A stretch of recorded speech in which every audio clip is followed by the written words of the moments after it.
Hello student. आज हम इस वीडियो के अंदर चैप्टर नंबर 12 इलेक्ट्रिसिटी को डिस्कस करेंगे। अभी तक हमने इलेक्ट्रिसिटी क्या है वो डिस्कस कर लिया है कि कोई भी मटेरियल या कंडक्टर के अंदर फ्लो ऑफ चार्ज और प्रेजेंस ऑफ चार्ज के उसको हम इलेक्ट्रिसिटी बोलेंगे। इलेक्ट्रिसिटी के बारे में हमने सीखा है। चार्ज के बारे में हमने डिस्कस किया कि चार्ज जो है वो एक प्रॉपर्टी है एटम का। ओके, चार्ज पॉजिटिव भी हो सकता है, नेगेटिव भी हो सकता है। चार्ज का ऐसा यूनिट क्या है, कूलम्ब है। ओके, फिर हमने मैग्नीट्यूड ऑफ इलेक्ट्रॉन भी देखा, -1.6 इंटू 10⁻⁻19 कूलम्ब। प्रोटॉन का देखा हमने। ओके, प्लस प्रोटॉन प्लस में लेते हैं 1.6 इंटू 10⁻⁻19 कूलम्ब। फिर हमने फॉर्मूला भी देखा कि Q is equal to NE। Q क्या है, चार्ज है। N क्या है, number of electron in 1 coulomb. और E क्या है, electron, charge on 1 electron. Okay, फिर हमने डिस्कस किया कि इलेक्ट्रिसिटी को दो टाइप में डिवाइड किया गया है, static electricity and current electricity. Static electricity तो हम स्टैंडर्ड 8 और 9 में पढ़ चुके थे, जिसमें मैंने आपको प्लास्टिक स्केल का एग्जांपल दिया था जो हम हेयर के अंदर रब करते हैं। स्टैटिक इलेक्ट्रिसिटी क्या है, they do not charge do not move, charge move नहीं होता है। जबकि इलेक्ट्रिक करंट के अंदर हमने देखा था कि करंट क्या है, इलेक्ट्रिक करंट क्या है, तो I is equal to Q/T। I यानी करंट का सिंबल है, इलेक्ट्रिक करंट का सिंबल है। Q क्या है, चार्ज, और T क्या है, टाइम। तो इलेक्ट्रिक करंट क्या होता है कि flow of charge in unit time. ये हमने ऑलरेडी डिस्कस कर लिया था। उसका SI यूनिट क्या था, एम्पियर। उसके दो छोटे छोटे यूनिट भी थे, milli ampere and micro ampere. ये सब कुछ हमने लास्ट वीडियो में डिस्कस कर लिया, एक बार जरूर आप देख लेना। ओके, वैसे भी हमेशा से मेरी आदत रही है कि कोई भी नया टॉपिक स्टार्ट करूँ उससे पहले मैं आपको आगे का याद करवा देता हूँ ताकि आपको याद आ जाए। उसमें एक वर्ड हमने डिस्कस किया था, आपको याद होगा, फ्री इलेक्ट्रॉन्स। मैंने बताया था आपको कि फ्री इलेक्ट्रॉन्स को हम अलग से देखेंगे क्योंकि बहुत इंपॉर्टेंट कंसेप्ट है फ्री इलेक्ट्रॉन। तो ध्यान से देखो, हमने स्टैंडर्ड 9 के अंदर पढ़ा है कि दुनिया की सारी चीज़ें, चाहे मैं या फिर आप या कोई भी चीज़ ले लो, ये मार्कर पेन ले लो, ये बोर्ड ले लो, कुछ भी ले लो आप, सारी चीज़ें किससे बनी हुई है, एटम से बनी हुई है। किससे बनी हुई है, एटम से। तो ध्यान से देखना, एटम में क्या होता है, इन एन एटम, एटम के अंदर क्या होता है, electrons move around the nucleus. Okay, मान लो कि ये न्यूक्लियस है।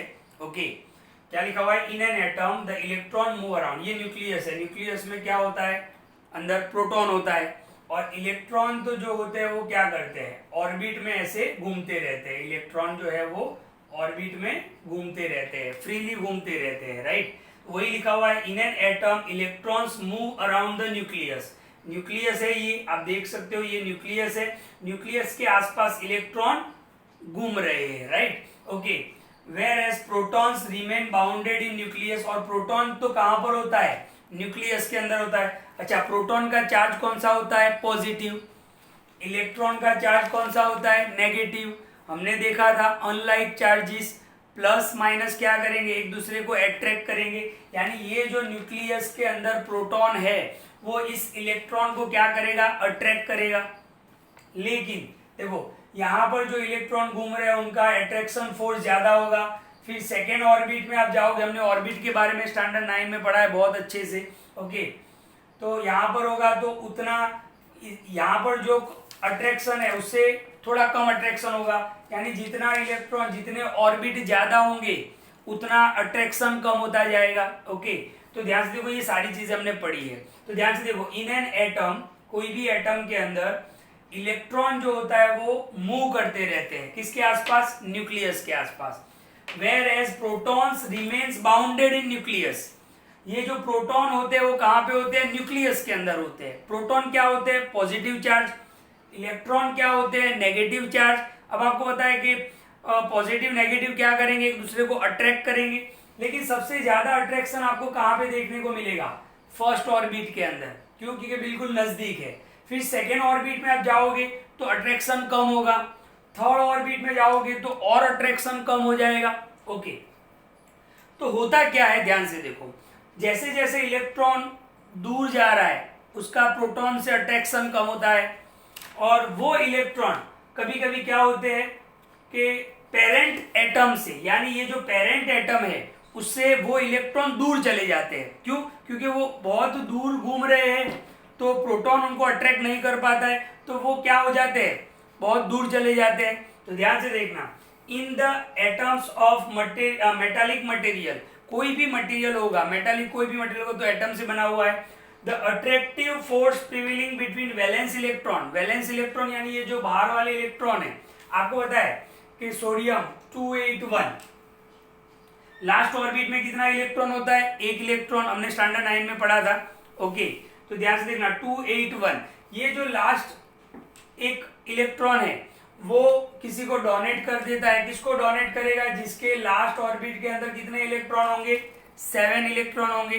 ये सोडियम का है कॉन्फ़िगरेशन 281 और ये क्लोरीन का है। तो क्या करेगा कि ये इलेक्ट्रॉन यहाँ पे चला जाएगा, हमने देखा था, क्योंकि वो उसका जो न्यूक्लियस से अट्रैक्शन बहुत ही कम होता है क्योंकि वो लास्ट ऑर्बिट में है। तो इस तरीके से बहुत सारे इलेक्ट्रॉन चले जाते हैं, ओके, क्योंकि फोर्स कम होता है।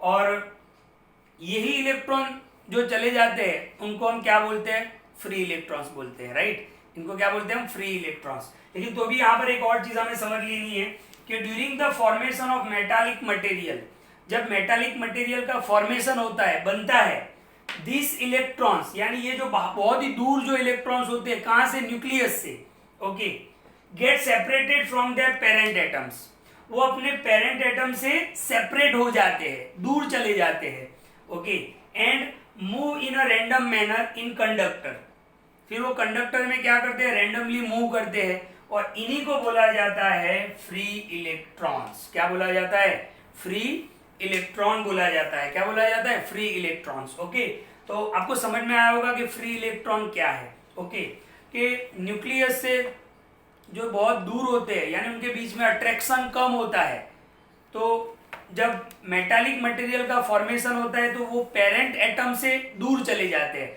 और रैंडमली कंडक्टर जो वायर होता है उसमें मूव करते रहते हैं, उसी को हम फ्री इलेक्ट्रॉन बोलते हैं। और यही फ्री इलेक्ट्रॉन रिस्पॉन्सिबल है किसके लिए, इलेक्ट्रिक करंट के लिए। ओके, ध्यान से देखो, मैंने यहां पे लिखा है this free electrons are responsible for the conduction of electric current. Okay, हमने देखा कि करंट, वायर से करंट ज्यादा होता है, तो ये करंट किसके हिसाब से आता है, यही फ्री इलेक्ट्रॉन के हिसाब से आता है। ओके, तो this free electrons are responsible for the conduction of electric current, कि इलेक्ट्रिक करंट जो होता है वो इसी की वजह से होता है, फ्री इलेक्ट्रॉन की वजह से ही होता है। ओके, इसीलिए इसको इलेक्ट्रॉन करंट भी बोलते हैं। क्या बोलते हैं, इलेक्ट्रॉन करंट। ये याद रखना, कभी कभी पूछ लेते हैं एग्जाम में, ये कॉर्नर क्वेश्चन हुआ कि what is called electron current.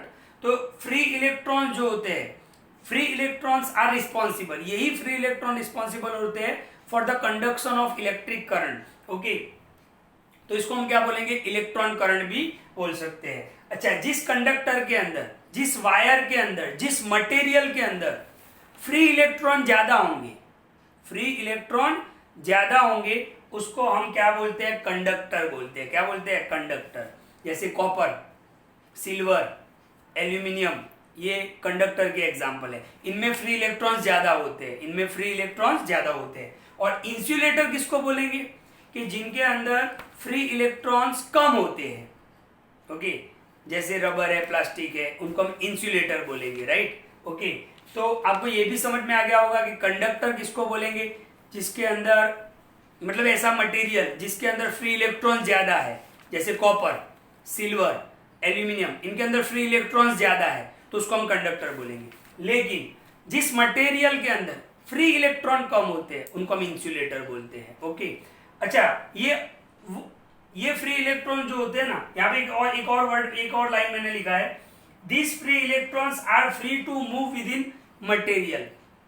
ये मटेरियल के अंदर घूमते ही रहते हैं, मटेरियल को छोड़ के बाहर नहीं चले जाएंगे।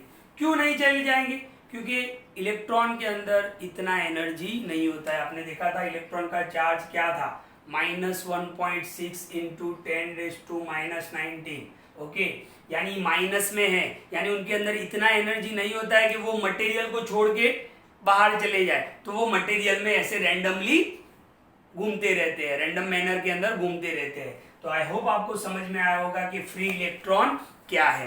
तो बहुत ही ध्यान से इस वीडियो को देखिए, बहुत ही इंपॉर्टेंट कंसेप्ट है, एग्जाम में बहुत बार आ चुका है फ्री इलेक्ट्रॉन क्या है।